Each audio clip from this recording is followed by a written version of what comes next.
The massive space station hung in the darkness like a glittering jewel. Kepler Station was the heart of the Galactic Federation, where hundreds of different alien species came together to make decisions that affected billions of lives across the galaxy. Ships of every shape and size floated around the station, their crews conducting business that kept peace between the worlds. Ambassador Lisa Martinez walked through the station's main corridor, her small team following close behind. She was a woman in her 40s with sharp eyes and graying hair pulled back in a neat bun. Her blue uniform bore the simple Earth insignia, a small planet with a single moon. Other aliens barely noticed her as she passed. To them, humans were nothing special. The Earth delegation was tiny compared to the others. While the mighty Zephyrian Empire brought dozens of advisors and warriors, Lisa had only 5 people with her. Captain Jake Sullivan commanded their escort ship, the USS Liberty. It was an old cruiser that had seen better days, with scratched paint and outdated weapons. 3 smaller destroyers completed their pathetic fleet. Lisa entered the Great Council chamber where representatives from across the galaxy gathered. The room was enormous with floating platforms for each species. The Zephyrians dominated the center with their massive war commander Vextar. He stood 12 feet tall with gray skin and 4 arms, each ending in claws that could cut through steel.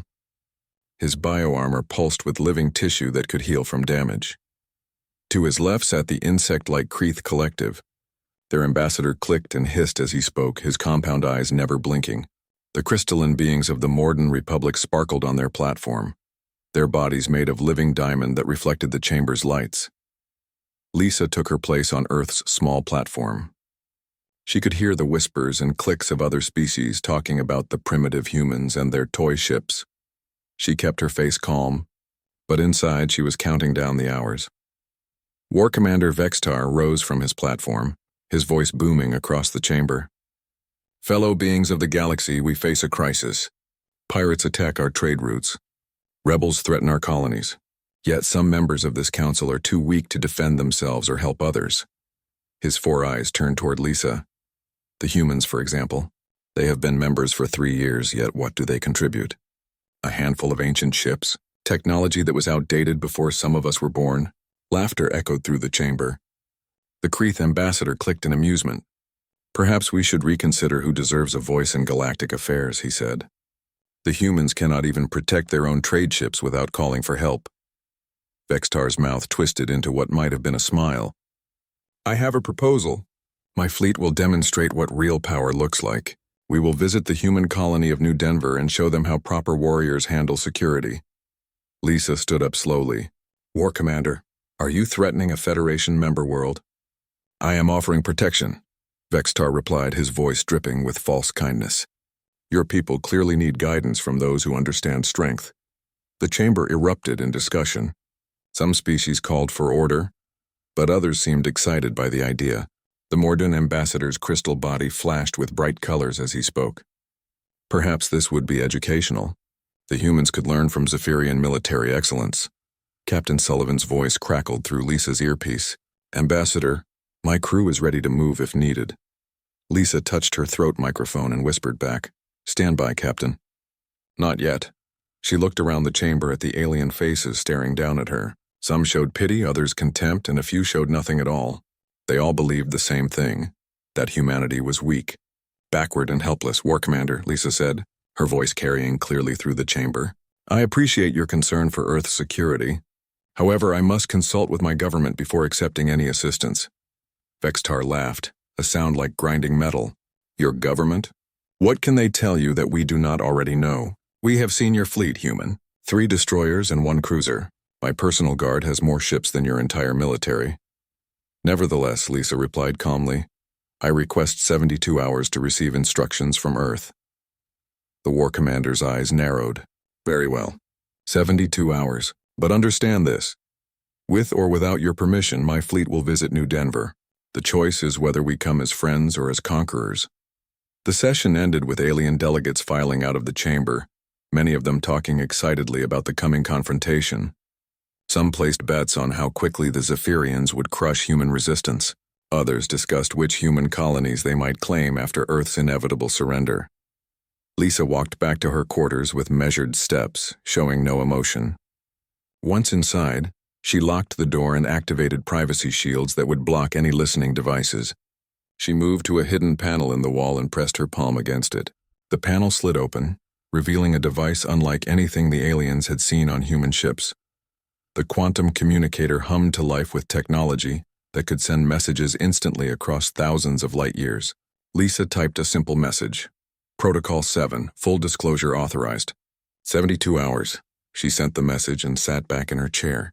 For 3 years, she had endured the mockery and contempt of alien species who thought they knew everything about humanity. They had seen Earth's public face, a small, peaceful world with limited military power. They had no idea what was really waiting in the darkness between the stars. Captain Sullivan contacted her from the Liberty. Ambassador, the Zephyrian fleet is already moving. Long-range sensors show over 800 ships heading for New Denver. Let them go, Captain, Lisa replied.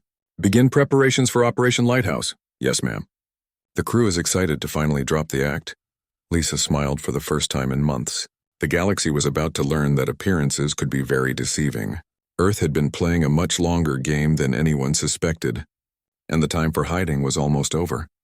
As she prepared for sleep, Lisa thought about the expressions on the aliens' faces when they discovered the truth. They had mocked Earth's weakness without realizing that sometimes the greatest strength came from being underestimated. Tomorrow would begin the countdown to revelation. The alarm bells rang through the corridors of New Denver Colony as Admiral Kate Morrison stood on the bridge of her flagship, the USS Guardian. Through the viewscreen, she could see the beautiful blue and green world that 2 million humans called home. Cities dotted the continents connected by maglev trains and atmospheric shuttles. Orbital stations harvested solar energy and processed raw materials from the asteroid belt. Admiral, long-range sensors are picking up massive movement in hyperspace, reported Lieutenant Commander Amy Brooks from her tactical station. The signatures match Zephyrian bioships. Kate nodded grimly. She was a veteran of 40 years in space. Her silver hair pulled back in military regulation style. Scars on her hands told stories of battles fought in the early days of human expansion.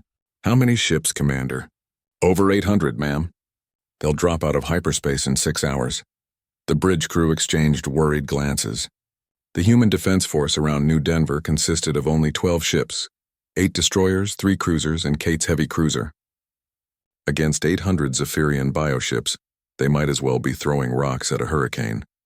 Captain Frank Taylor, commanding the destroyer USS Falcon, appeared on the communication screen. Admiral, my crew is ready to fight, but we all know the math here. I know, Frank, Kate replied, but we have our orders. Defend the colony at all costs. She switched to a private channel and sent a coded message that would bounce through hidden relay stations across the sector. The shepherd calls his flock.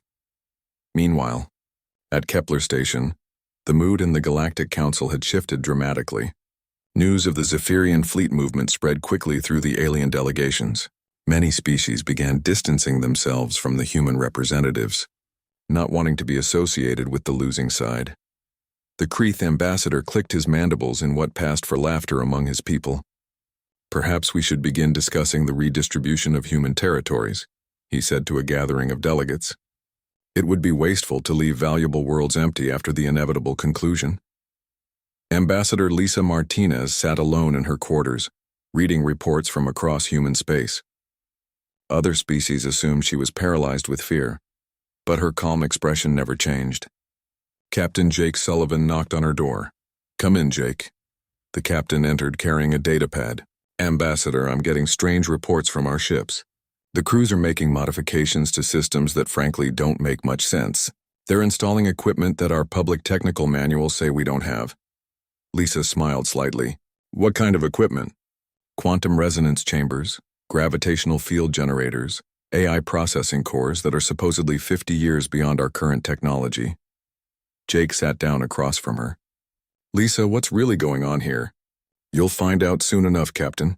Just follow your orders and trust your crew. Back at New Denver, the Zephyrian fleet dropped out of hyperspace like a swarm of living nightmares. The bioships were massive creatures, part machine and part organism. Their hulls pulsed with veins that carried nutrients and energy throughout their systems.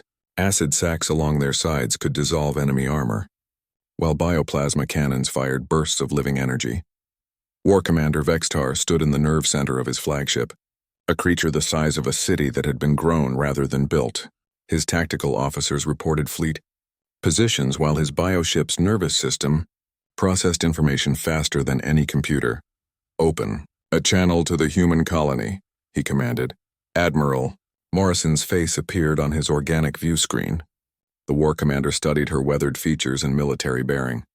She looked like a warrior. But what could one human warrior do against the might of the Zephyrian Empire? "Admiral Morrison," Vexitar said, "I am War Commander Vexitar of the Zephyrian Empire. You have 1 hour to surrender your colony and all military vessels. Your people will be relocated to appropriate facilities where they can learn proper civilization." Kate's expression didn't change. "War Commander, this is sovereign human territory. You have no authority here."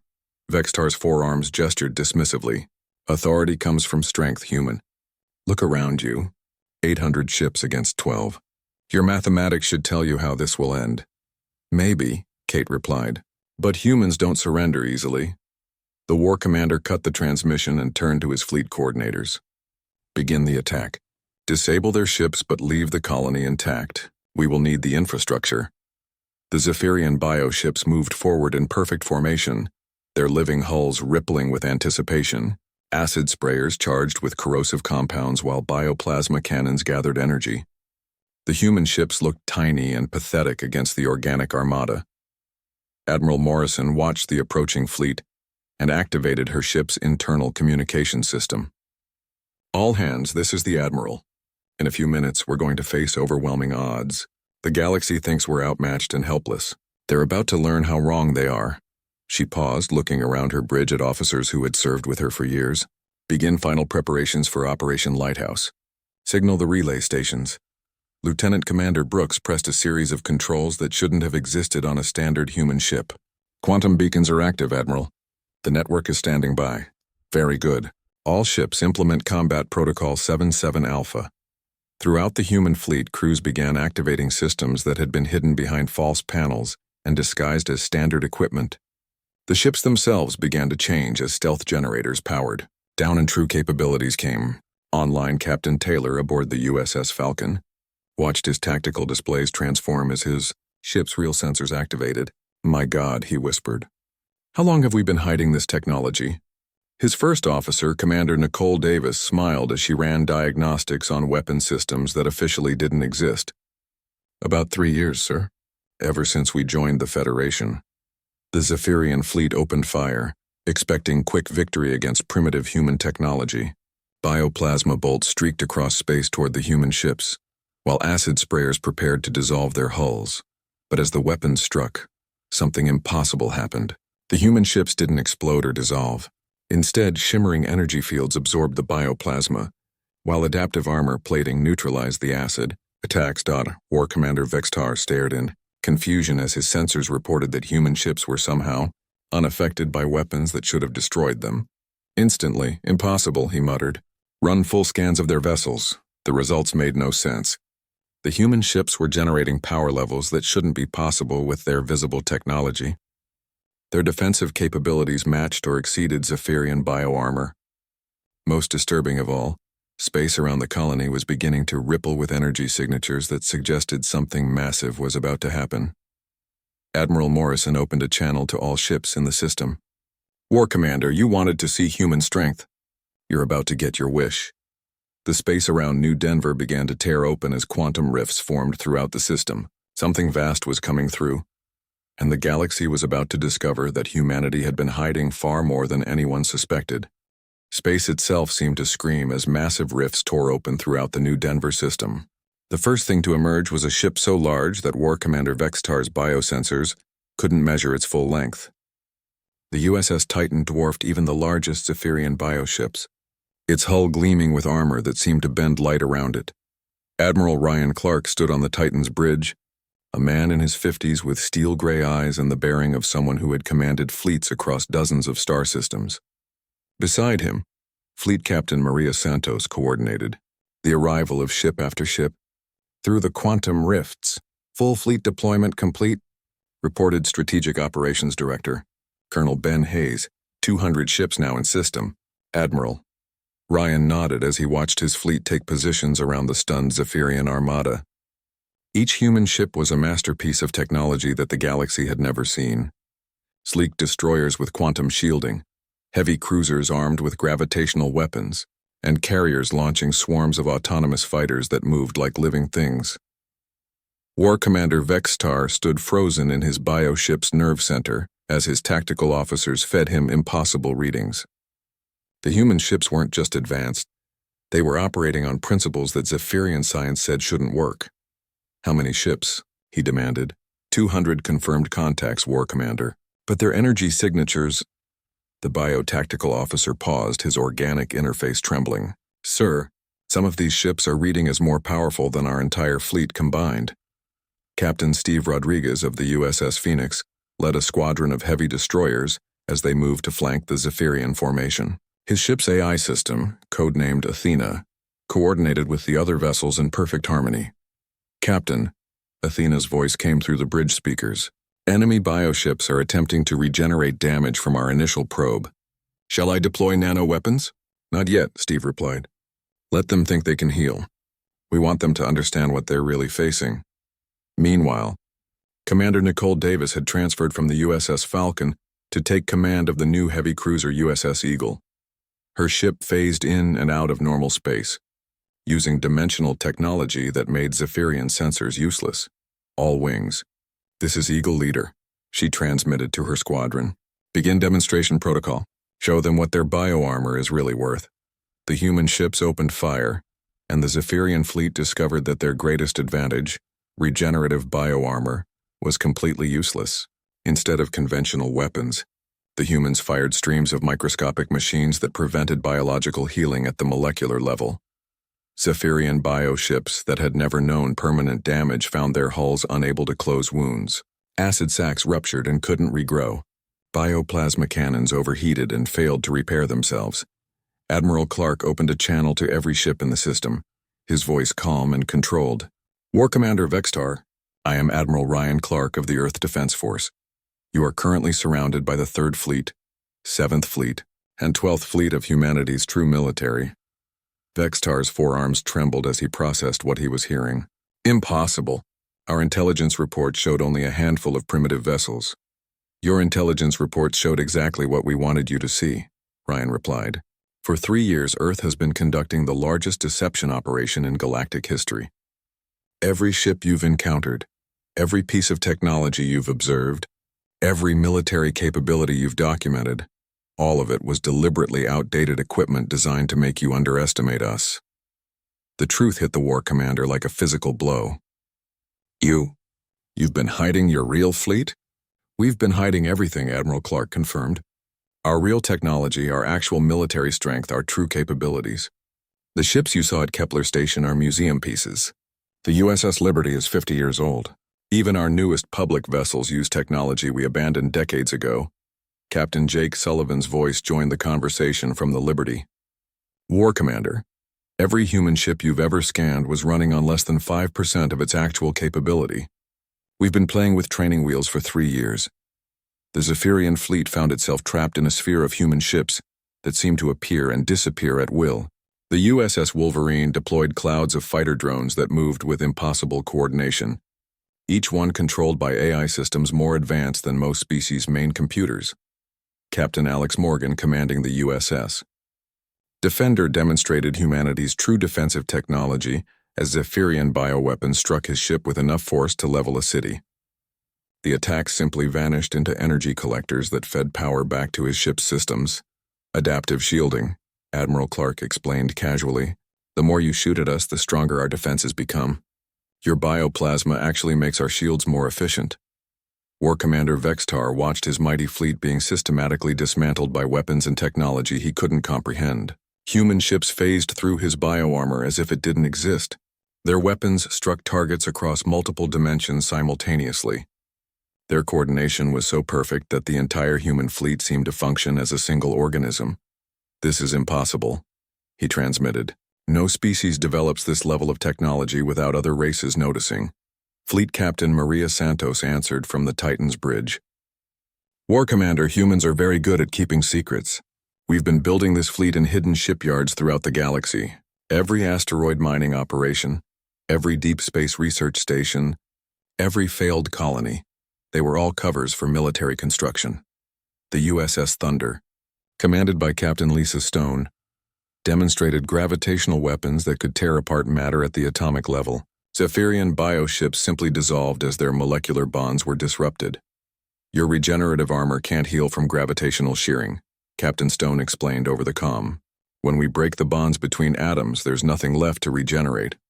Colonel Ben Hayes coordinated the overall tactical display from his position on the Titan. War Commander, you're currently facing less than 15% of humanity's total fleet strength. We have defensive installations throughout this sector that you never detected. Our real ships have been hiding in interdimensional space, waiting. The demonstration continued as human technology made a mockery of everything the Zephyrians thought they knew about warfare. Ships that could exist in multiple dimensions, weapons that attacked targets through time as well as space, and defensive systems that turned enemy attacks into useful energy. War. Commander Vextar realized that his mighty empire had just declared war on a species that was so far beyond Zephyrian capabilities that the comparison was meaningless. They had mocked Earth's weakness without understanding that they were staring at the galaxy's apex predator, pretending to be harmless. Admiral Clark, Vextar transmitted, his voice barely controlled. What do you want? Ryan smiled grimly as he looked out at the Zephyrian fleet trapped within his formation. War Commander, I want you to understand that this conversation is being broadcast throughout the galaxy. Every species that laughed at human weakness is watching this demonstration. He paused to let that sink in before continuing. Earth has been patient for 3 years, learning about galactic politics and identifying potential threats. You've just revealed yourself as the biggest threat to peace in this sector. The human fleet tightened its formation around the Zephyrian ships, and War Commander Vextar realized that his forces were completely helpless against technology that seemed more like magic than engineering. The question now, Admiral Clark said, is whether you surrender or whether we demonstrate what happens when humans stop playing games. At Kepler Station, the Great Council Chamber had fallen completely silent. Every alien delegate stared at the massive display screen showing the impossible scene at New Denver. The human fleet surrounded the once mighty Zephyrian armada like predators circling helpless prey. Ambassador Lisa Martinez stood at her platform, no longer the humble representative of a weak species. Her calm smile carried the confidence of someone who had been playing a much deeper game than anyone suspected. Honored delegates, she began, her voice carrying clearly through the shocked silence. I believe some explanations are in order. The Kreeth ambassador's compound eyes flickered frantically as he processed what he was seeing. This is impossible. Our intelligence networks monitor all military development. No species could hide technology like this.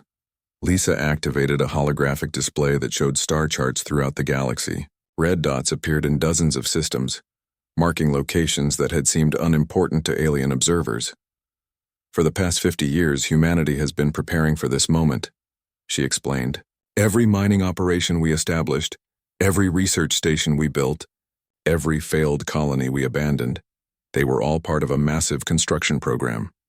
The hologram zoomed in on various systems, showing hidden shipyards built inside hollowed asteroids, research facilities disguised as atmospheric processors, and weapons testing ranges in empty space that looked like cosmic background radiation to alien sensors. The Tau Ceti mining disaster that killed 30,000 humans? It was actually the testing of our first gravitational weapons, the Proxima research station that lost contact for 6 months. We were developing dimensional phasing technology, the new Terra colony that failed due to hostile environment. It became our primary fleet training facility. At New Denver, Admiral Ryan Clark continued his explanation to the trapped Zephyrian fleet. War Commander, your species has been studying human technology for 3 years.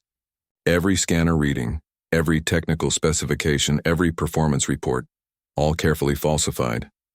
Captain Jake Sullivan's voice joined from the USS Liberty. My ship is a perfect example. The Zephyrians have complete technical scans of the Liberty, showing primitive fusion reactors, basic missile systems, and simple steel armor plating. The old cruiser began to change before Vextar's eyes. Hull plating shifted and rearranged itself, revealing weapon ports that hadn't been there moments before. The ship's energy signature spiked as its true power systems came online. In reality, Jake continued, the Liberty is powered by controlled black hole reactors, armed with quantum torpedoes and protected by adaptive metamaterial armor. Even our oldest ships are centuries ahead of anything you've seen. War Commander Vexitar watched his biotactical officers struggle to comprehend the readings they were getting. Your ships. They're completely different from what our scans showed. Holographic camouflage, explained Captain Nicole Davis from the USS Eagle. Every human ship has been wrapped in holographic projections that make our technology appear primitive. We've been showing you wooden sailing ships while hiding nuclear submarines. The demonstration continued as human vessels revealed their true capabilities. The USS Phoenix deployed mining drones that were actually automated warships. The USS Wolverine's cargo containers opened to reveal fighter squadrons. Even the smallest human destroyer carried enough firepower to level a planet. Fleet Captain Maria Santos coordinated the tactical display from the Titan's bridge. War Commander, you're looking at 3 full battle fleets. But this represents less than 20% of humanity's total military strength. We have 47 battle fleets stationed throughout the galaxy. Captain Alex Morgan's USS Defender phased through 3 dimensions simultaneously, demonstrating technology that violated everything the Zephyrians thought they knew about physics. Our real ships don't just travel through hyperspace, War Commander. We can attack through hyperspace, hide in hyperspace, and exist in multiple dimensional states at once. Back at Kepler Station, the alien delegates were beginning to understand the scope of humanity's deception. The Morden ambassador's crystal body flickered with rapid color changes indicating extreme agitation. Ambassador Martinez, the crystal being said, this level of technological development should have taken centuries. How did your species advance so quickly? Lisa smiled as she activated another holographic display. Who said it was quick? Delegates meet the real human timeline. The display showed human expansion dating back nearly 200 years before official first contact, hidden colonies, secret research programs, and advanced technology development that had been carefully concealed from galactic observation. Humanity achieved faster-than-light travel in 2157, Lisa revealed. We've been exploring the galaxy for over a century before we announced ourselves to the Federation. We studied every species, learned your technologies, and developed countermeasures for all of them. The Kreeth ambassador's mandibles clicked frantically. You've been spying on us for a century? We've been learning, Lisa corrected. When you've studied Earth's history, you know that the species that survive are the ones who understand their enemies better than their enemies understand them. At New Denver, Admiral Clark demonstrated this principle as human ships began systematically dismantling Zephyrian bioarmor, using weapons specifically designed to counter regenerative technology. We've known about your bioships for 80 years. War Commander, he explained. We've developed 7 different weapon systems specifically designed to neutralize regenerative armor. Your greatest strength is completely useless against us. Captain Steve Rodriguez of the USS Phoenix led a squadron demonstration of nanoweapons that prevented biological healing at the molecular level. Zephyrian bioships found their hulls unable to close wounds as microscopic machines disrupted cellular regeneration. Your biotechnology is impressive, Steve admitted, but we've been studying biological warfare since before your empire existed. These nanoweapons were designed specifically for your species, War Commander. Vextar watched helplessly as his fleet's primary advantage was neutralized by human technology that seemed almost magical in its effectiveness. How long have you been planning this? Since the moment we learned about the Galactic Federation, Admiral Clark replied. Humanity learned from our own history that the peaceful species get conquered by the aggressive ones unless they're prepared to fight back. We decided to be prepared. Colonel Ben Hayes coordinated the strategic overview from his position on the Titan. War Commander, your empire has been expanding for 300 years, conquering weaker species and absorbing their territories. Did you really think you could do that forever without consequences? The human fleet tightened its formation, demonstrating perfect coordination through AI, systems that made tactical decisions faster than biological minds could process information. Every aggressive action your empire has taken over the past 3 years has been carefully monitored and recorded, Admiral Clark continued. We know which species you've threatened, which colonies you've attacked, which trade routes you've disrupted. This isn't just about defending New Denver. This is about stopping a pattern of galactic bullying. Captain Lisa Stone aboard the USS. Thunder activated gravitational weapons that could tear apart matter at the subatomic level. Your bioships regenerate damage, War Commander, but they can't regenerate from complete molecular dissolution, War. Commander Vextar realized that his mighty empire had declared war on a species that had been studying warfare for centuries while pretending to be harmless. Farmers and miners, what do you want from us? He transmitted, his voice carrying defeat. Admiral Clark's expression remained stern as he prepared to deliver humanity's terms to a galaxy that had learned too late not to mock the quiet species in the corner. War Commander Vextar's bioship trembled around him as he faced the impossible reality of complete defeat. His once mighty fleet of 800 ships was trapped within a sphere of human vessels that treated Zephyrian biotechnology like toys. The regenerative armor that had made his empire invincible was useless against weapons designed specifically to counter it. Admiral Clark, he transmitted, his forearms hanging limp in surrender. I formally request terms of surrender for the Zephyrian fleet. Admiral Ryan Clark studied the War Commander's image on his view screen.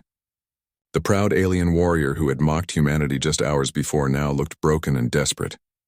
War Commander, your surrender is accepted with the following conditions, Ryan replied. The Zephyrian Empire will immediately cease all aggressive expansion. Your forces will withdraw from all occupied territories not originally part of your homeworld system. You will submit to Federation oversight of your military activities. And if we refuse? Vextar asked, though his voice carried no real defiance. Captain Steve Rodriguez answered from the USS Phoenix as his ship's nanoweapons continued to prevent Zephyrian bioships from healing their damage. War Commander, look around you. Your most advanced bioships are helpless against our oldest weapons. Do you really want to see what our newest technology can do? The demonstration was unnecessary. Vextar could see his fleet slowly dying as human nanomachines prevented any biological regeneration. Ships that had seemed invincible were now giant corpses floating in space. I accept your terms, he said quietly. At Kepler Station, the alien delegates watched in stunned silence as the most powerful military force in the galaxy surrendered to the species they had been mocking just days before.